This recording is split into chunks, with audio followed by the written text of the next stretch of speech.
नवंबर के बाद पहली बार नासा का वॉयेजर एक स्पेसक्राफ्ट अपने ऑन बोर्ड इंजीनियरिंग सिस्टम के स्वास्थ्य और स्थिति के बारे में उपयोगी डेटा लौटा रहा है।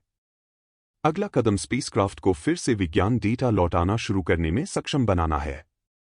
जांच और इसका जुड़वां। वॉयेजर 2 अंतरतारकीय अंतरिक्ष तारों के बीच का स्थान में उड़ान भरने वाला एकमात्र स्पेसक्राफ्ट है। वॉयेजर 1 ने 14 नवंबर 2023 को पढ़ने योग्य विज्ञान और इंजीनियरिंग डेटा को पृथ्वी पर वापस भेजना बंद कर दिया। हालांकि मिशन नियंत्रक बता सकते थे कि स्पेसक्राफ्ट अभी भी उनके आदेश प्राप्त कर रहा था और अन्यथा सामान्य रूप से काम कर रहा था। मार्च में दक्षिणी कैलिफोर्निया में नासा की जेट प्रोपल्शन प्रयोगशाला में वॉयेजर इंजीनियरिंग टीम ने पुष्टि की कि समस्या स्पेसक्राफ्ट के 3 ऑनबोर्ड कंप्यूटरों में से एक से जुड़ी थी, जिसे फ्लाइट डेटा सबसिस्टम (FDS) कहा जाता है। FDS पृथ्वी पर भेजे जाने से पहले विज्ञान और इंजीनियरिंग डेटा की पैकेजिंग के लिए जिम्मेदार है।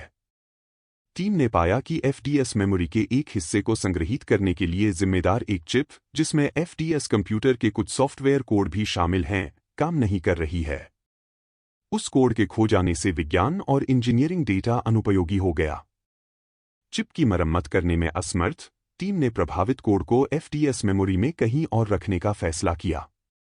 लेकिन कोई भी स्थान इतना बड़ा नहीं है कि कोड के अनुभाग को उसकी संपूर्णता में रख सके। इसलिए उन्होंने प्रभावित कोड को अनुभागों में विभाजित करने और उन अनुभागों को FDS में विभिन्न स्थानों पर संग्रहीत करने की योजना तैयार की। इस योजना को कार्यान्वित करने के लिए उन्हें यह सुनिश्चित करने के लिए उन कोड अनुभागों को समायोजित करने की भी आवश्यकता थी, उदाहरण के लिए कि वे सभी अभी भी समग्र रूप से कार्य करते हैं। FDS मेमोरी के अन्य भागों में उस कोड के स्थान के किसी भी संदर्भ को भी अद्यतन करने की आवश्यकता है। टीम ने स्पेसक्राफ्ट के इंजीनियरिंग डेटा की पैकेजिंग के लिए जिम्मेदार कोड को अलग करके शुरुआत की। उन्होंने इसे 18 अप्रैल को FDS मेमोरी में अपने नए स्थान पर भेजा।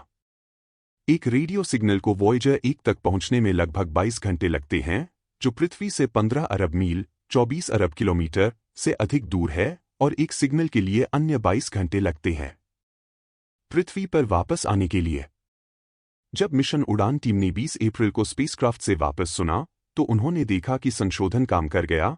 5 महीनों में पहली बार वे स्पेसक्राफ्ट के स्वास्थ्य और स्थिति की जांच करने में सक्षम हुए हैं। आने वाले हफ्तों के दौरान टीम FDS सॉफ्टवेयर के अन्य प्रभावित हिस्सों को स्थानांतरित और समायोजित करेगी। इनमें वे भाग शामिल हैं जो विज्ञान डेटा लौटाना शुरू कर देंगे। वॉयेजर 2 सामान्य रूप से काम कर रहा है। 46 साल पहले लॉन्च किया गया जुड़वा वॉयेजर स्पेसक्राफ्ट इतिहास में सबसे लंबे समय तक चलने वाला और सबसे दूर तक चलने वाला स्पेसक्राफ्ट है। अपने अंतरतारकीय अन्वेषण की शुरुआत से पहले दोनों जांचों ने शनि और बृहस्पति से उड़ान भरी, और वॉयेजर 2 ने यूरेनस और नेपच्यून से उड़ान भरी।